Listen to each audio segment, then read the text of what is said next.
What is up, guys? So this is an interesting video for me to make, and I'm kind of ad-libbing a bunch of it, but I am selling my MK6 Jetta SportWagen tomorrow. The CLS is back from paint, so we can start working on that. I can start daily driving it. We got to get my wife an SUV. And so right now, it just does not make sense to continue to own the Volkswagen. And to be honest, this whole thing materialized a lot quicker than I was thinking it was going to. So I have to kind of throw this together, but I wanted to make a high mileage review of the Volkswagen. I wanted to tell you guys about the mods that I did and how they turned out. And at the end, I wanted to talk about kind of what the Volkswagen did for our channel in general. And just so everyone's clear, I bought this car with 70,000 on it. It now has 134,000 miles on it. Here it is out here. We just took it through a car wash, and of course, it's sleeting. We also listed the D21 for sale, but got it all cleaned up. Gonna clean out the interior. But before we do that, I want to kind of jump into originally buying this car. When I picked this thing up, it was right at the start of COVID, and I wanted essentially a vehicle that I could put a bunch of stuff on, put a bunch of stuff in, and then also get really great commuter mileage because I commute 32 miles to work. At the time, these Dieselgate cars, all the CR TDIs, were pretty common, and you could find them pretty easily locally up here in New York. So when you say that you want really good fuel economy, a manual transmission, and a wagon, it really limits your options. And because of that, the SportWagen was kind of a really easy choice. I took my Chrysler 300 that I had at the time and essentially traded it in, cashed it out, and bought the Volkswagen. And then COVID hit and I didn't drive it for a year. So really quick, I want to cover if you're looking to buy one of these, especially now that they've aged out even longer, there's a couple things that you need to pay attention to. And there's a couple things that hopefully there's receipts for. Number one, mechanically speaking, is that these things have springs go bad in the front and back, like just by random. This is a common Volkswagen issue. So something to check for if any of the coil springs are broken on any of the four corners. That's something you want to look out for. Another thing that happens to these fairly commonly is CP4 failure. The high pressure fuel pump can fail. These cars do require a timing service at like 120,000. And then the final thing is emissions equipment wreaks havoc on multiple parts of the car. Now, speaking in terms of like a general review of driving the car and the experience and how all that's been, it's been a pretty good driving car. I bought a set of winners. You can see the Summers are up there with the wheels. I bought a set of winners on Steely's, put it on it, and this thing gets through the snow pretty good. And really, I didn't find a lot of the time that I even had to turn traction control off to get through situations. So for a front-wheel drive manual transmission, I was pretty happy with how it drove. The car itself, I thought drove really good. It's pretty sporty feeling because it's a lighter car, and therefore it feels like you can throw it into things and you can corner well and brake well. The Jetta SportWagen itself does have bigger brakes in general, the TDI. So overall, the driving experience felt pretty good. That being said, factory cars with the post Dieselgate equipment, I mean, they have no power. And when I say they have no power, like, when I bought that car and I at first attempted to pass somebody, I was amazed at the lack of get up and go that the car had. Just choked up feeling. This was kind of further hurt by the fact that it's a diesel. There's not a lot of RPM range to work with. And with a 6-speed manual transmission, which makes sense that it's going to work, you have really short gear ratios. And once again, that makes sense. But the actual driving experience that translated to for me was that like fifth gear felt completely unnecessary in the car. It was kind of odd. And that like 0 through 40 miles an hour was just like an incessant amount of shifts. Like the car wouldn't be able to go up a hill in third gear depending on what you were doing. And it was just like rowing gears constantly, which like, yes, it's a manual and that's fun to some of us. But over time, it just felt like you were driving into boost and you had boost for like 2 seconds and then you would have to shift, and getting that boost to carry over, not so great. So it wasn't very sporty in that sense. The handling and everything else I thought was really good. Its drivability I thought was really good. Obviously, it being a wagon, we could fit quite a bit of stuff in it. I will say, if you're looking at it from a car seat perspective, little tight, but it did work. So now I want to get into reliability. Now, from a reliability standpoint, if you were to ask me during my ownership if I thought this car was reliable, I would have told you no. All the way up until this point, where looking back, I would say yes, it's been reliable. However, I had to spend roughly $3,000 in order to make it reliable. Like I mentioned before, post-Dieselgate cars are horrible in terms of performance. And not only is the performance suffering, the mechanical longevity of the vehicle suffers with this stock post-Dieselgate equipment. The DPF will plug, the flap will stick, the turbo will go bad. Like, these are things that will happen anywhere from 100,000 to 120,000 miles on these cars commonly. So I can't stress this enough that if you are looking at getting a Dieselgate car, Dieselgate TDI, you are going to have to delete it, and you're going to have to tune it, and you're going to have to go through that process. And depending on where you live, that might be a huge problem. If you don't do that, you are risking basically totaling the car mechanical damages. If your turbo goes bad, that gets into things. If your DPF clogs and you have to replace it, what are you replacing it with, right? So we've got a $10,000 car that you got to spend $2,000 on a delete kit, potentially another $1,000 on tunes, especially depending on which state you live in. And then other than that, I went through a ton of brakes on this thing. And a special note here for if you're working on this, the SportWagen TDI uses a specific size, like a big rotor. I think it's a GTI size rotor and matching brakes. And if you go to like any parts store, their systems typically do not filter it in a manner that's going to let you get the right thing. When I got my car, it actually had the wrong set of pads on it. It had smaller pads on it, so there wasn't full contact on the rotor surface. Now, an honorable mention is the CP4 failure. I didn't have any issues with mine, but I do commonly see posts about the CP4 failure. That's a pretty critical failure. That's a huge mess. When that pump goes bad, it gets metal shavings into all of the freaking fuel, and then that goes into the injectors, and it's just kind of a mess. Now, there is disaster prevention kits. There's also conversion kits to a CP3 pump, which is generally held as more reliable. They're going to have a timing belt service and water pump service. It's really kind of a more expensive repair than you typically would be doing if you're paying someone to do that at the shop. I did pay my buddy to do it because I didn't have the time, and it really wasn't too expensive, and he didn't say it was too bad to do. So pretty simple. There is some process when you're doing that yourself, like you've got to bleed the pump and all that to get it to run. It wasn't a huge deal overall. My recommendation would be to find a car that has already had receipts for the timing service. If you're over 120, it should have had the timing service. If not, it's a time bomb. Hopefully you can find receipts for that with the car that you're purchasing. I think that would be really helpful. The one nice part is that with the tunes, the car actually can pass people.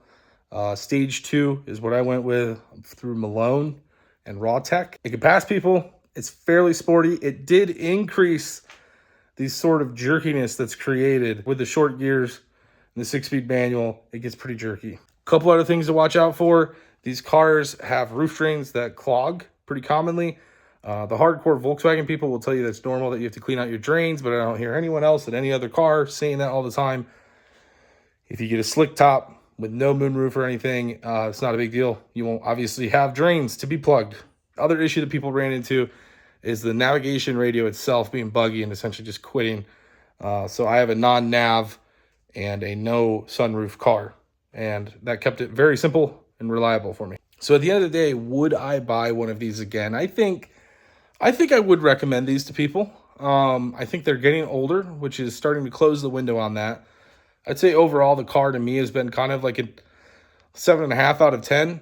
It's a very boring car, and you do the tune and the delete and the additional power almost out of necessity due to reliability issues and drivability issues rather than for pleasure. And I can tell you that for me, myself, post delete with the stage 2 tune, it really didn't add a lot of pleasure to it. It just kind of made it feel like it could do what I needed it to do, and I didn't have to worry about the thing completely blowing up or some sort of catastrophic failure happening. They are cool little wagons. You can fit a bunch of stuff on it. I actually put roof racks on mine, and I would carry plywood on that. Pretty useful. The rear springs and shocks aren't very heavy duty, so you don't have a lot of rear end payload. If you throw things in the back of it, it pretty quickly gets loaded down. It is like a light station wagon, if that is a thing. I don't know if that is, but that's how I would describe it. It's not super utilitarian. It's kind of just you can fit more stuff in the back of it. Really quickly to end this off, I kind of want to talk about what this Volkswagen did for our channel OE Garage. I picked this thing up right before we started the channel. I had a Chrysler 300 that I really liked before that, and I was really hesitant with it, and was actually kind of disappointed with the car in my first year of ownership because I didn't really need to drive a lot. And when I went to drive it for the first time, pretty much when commuting started being a thing again, it was during winter, and the car locked up, and I was pretty blown away by that. And like, I thought the engine locked up, but it didn't actually lock up. What happened was these cars in their stock form, especially if they're not deleted, are super susceptible to what's called intercooler icing. We've talked about this a lot, but essentially the EGR pumps warm air into the intercooler, and when you're driving in sub-freezing temperatures, it creates condensation. Then when the car sits, it all cools down and freezes in the intercooler, which at that point goes one of two ways. You go to start the car, and essentially you have a giant ice cube in your intercooler, and no air can get through, and the engine essentially vacuum seals itself and can't turn over until you clear that, which could be pulling the intercooler hoses off and then crushing the ice out of it. Or the worst version, which is you've built up so much condensation that it fills the intercooler, car sits for a little bit, that all drains to the bottom. You go to start it, and it gets sucked through the intake pipe right in your motor, and you bend a rod because you essentially hydrolock your motor. So that is a huge issue with these cars, and it's super, there's a TSB for it, but Volkswagen is really aggressive about honoring this really at any means. And I tried to do it through Volkswagen of America, and they shut it down. They made it like, basically they have a process that would allow the car to either drain out, and then they would just, say, oh, I don't know what happened. And I'm not going to get into it. But because of that issue, I came across a forum where someone mentioned blocking off the intercooler, and we made our first intercooler block off plate. And at the time, like, OE Garage was just YouTube. It wasn't making any money, wasn't monetized or anything like that. And we started making those plates. Noticed that this was a common issue that people were dealing with every winter, and it just sucked because they couldn't do anything. Like, they just bought a car that just goes dead every time they drive it in like mid-freezing temperatures. So what ended up happening was, I said, dude, we can make these and give them to, like, get them out to people, sell them to people so that they don't have this issue. They don't have to pay for dealer fees. They don't have to get their car towed and all that stuff, right? That sole thought, that sole process is what launched the production side of OE Garage, which is 90% of our business at this point. So for years, we started producing these aluminum block-off plates that we sold for roughly, I think, $120. And then after a while, I realized that it didn't need to be that expensive if I used ABS. So we moved to an ABS material pretty recently, and we sold a ton of those during the last Black Friday sale. And that just means a bunch of people don't have to deal with all the crap I just mentioned. They get to just put it on the front of their car. It stops the hyper cold air from going through the intercooler and creating this mass condensation that freezes. And so for like $75, they get to put this thing on every winter. It looks good, it looks clean, and the car is not deemed completely useless. We don't make a ton of money off of those, but it is nice to just help people and be able to like give them something that no one else, like the dealer's not going to help them. Volkswagen of America is not going to help them. No one wants to touch these things. So it's just a cheap way to essentially get through a problem that is going to happen on the stock cars. We also found another benefit of those, which is that when you delete the car, the EGR is no longer pumping hot air in there, which means you're no longer getting the condensation. Intercooler icing is no longer a problem. However, the diesel will not make heat. It will take forever to make heat.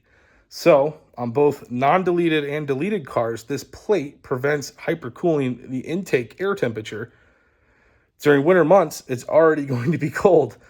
So by doing this, the intake air temps rise a little bit. You get to maintain a little bit of engine heat. Your engine is going to warm up a lot faster, and that means you're going to have heat in the cabin a lot faster. So that was the second added effect of these things. Now, not only do we owe the production side of OE Garage to the Volkswagen for creating a product for us, the Volkswagen also is our highest performing vehicle in terms of viewership and is what ultimately led to the channel being monetized. And if you were to ask me, did I mod this thing? I would say no. Like, I never modded this thing. I put WeatherTech vent visors on it, some mud flaps. Like, it's not modified.